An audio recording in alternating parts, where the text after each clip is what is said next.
পয়সা জমিদারি সবই দিমু তোরে। সোনার পালঙ্কে শুয়া থাকমু আমার ঘরে, তুমি তো তোমার ঘরেই থাকো। আদর কইরা সুহাগ দিয়া বসাই মু অন্তরে, পীড়িতেরই কথা কমু থাকমু জনম ভরে রে।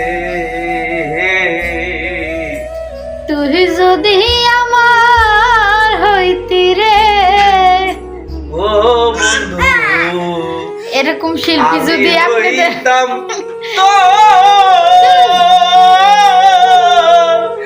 এরকম শিল্পী যদি আপনাদের লাগে তাহলে অবশ্যই কমেন্টে এসে আগে থেকে পেমেন্ট দিয়ে দিবে, দেখা। গরিব।